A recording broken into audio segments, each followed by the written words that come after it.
ناظرین، کیا آپ جانتے ہیں کہ تابوت سکینہ کیا ہے اور یہودی یہ تابوت کیوں حاصل کرنا چاہتے تھے یا اب بھی حاصل کرنا چاہتے ہیں؟ اگر تاریخ کے تناظر میں دیکھا جائے تو اسرائیل کو اسلامی ممالک سے اپنا وجود تسلیم کروانے کی دو وجوہات ہیں۔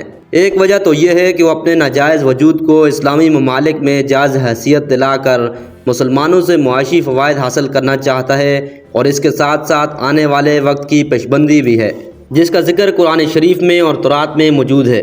جبکہ دوسری وجہ مخفی طور پر تابوت سکینہ کی ہے، جس کے ذریعے سے یہودی اپنی کھوئی ہوئی طاقت دوبارہ حاصل کر کے دنیا بھر میں اپنا تسلط قائم کرنا چاہتے ہیں۔ تابوت سکینہ کیا ہے اور اس میں کیا کیا چیزیں تھیں؟ یہ ایک ایسا سوال ہے جس کے بارے میں مسلمانوں کی نئی نسل ناواقف ہے، جو کہ تمام مسلمانوں کے لیے لمحہ فخریہ ہے۔ بائبل کے مطابق اس میں حضرت یوسف علیہ السلام کا جسد مبارک اور بائبل ہی کی بعض روایات کی روح سے ہڈیاں اور کپڑے تھے، اور اسے حضرت موسیٰ علیہ السلام مصر سے اپنے ساتھ لائے تھے۔ قصص الانبیاء میں ہے کہ اس متبرک صندوق میں تورات کا اصل نسخہ حضرت موسیٰ علیہ السلام اور حضرت ہارون علیہ السلام کے عصا کے مرتبان محفوظ تھے۔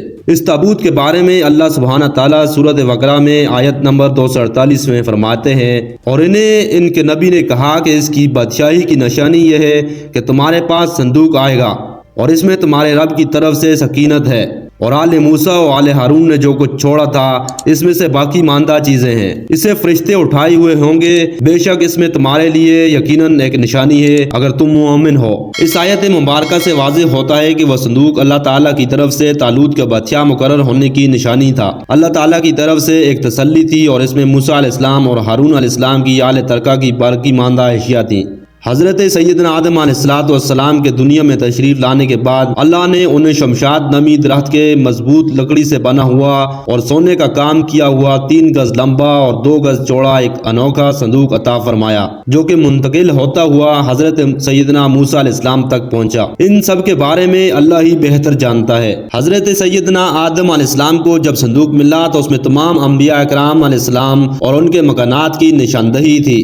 سید الانبیاء حضرت محمد مصطفیٰ صلی اللہ علیہ وسلم اور آپ کے مقدس مکان کی نشاندہی ایک سرخ یاقوت میں تھی۔ اس سرخ یاقوت میں آپ صلی اللہ علیہ وسلم نماز کی حالت میں تھے، جبکہ آس پاس صحابہ کرام رضوان اللہ اجمعین موجود تھے۔ یہ نشاندہی قدرتی تھی، کسی انسان کی بنائی ہوئی نہ تھی۔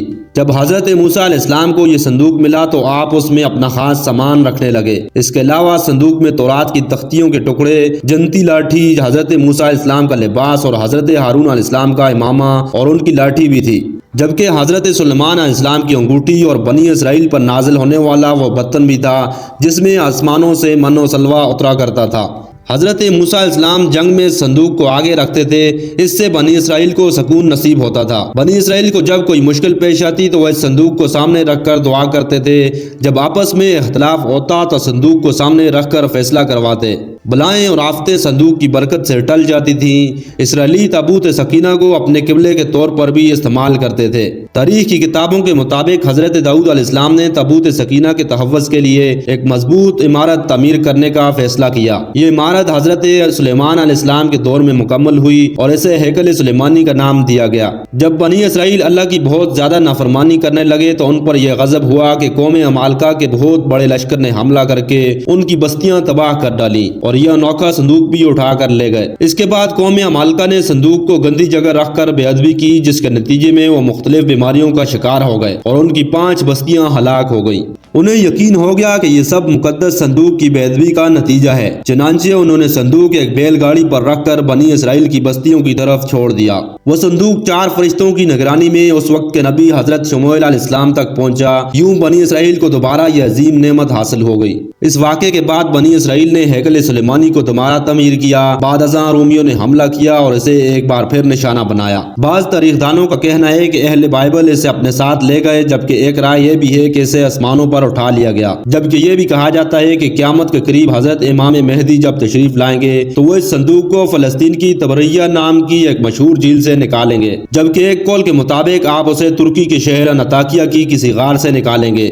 جب حضرت عمر رضی اللہ عنہ نے اس سرزمین کو فتح کیا تو رومیوں کے کلیسا سے کچھ فاصلے پر دعا فرمائی جہاں مسجد اقصی کی تعمیر کی گئی۔ یہودی دعویٰ کرتے ہیں کہ جس جگہ مسجد اقصی واقع ہے وہاں ان کا محبت تھا۔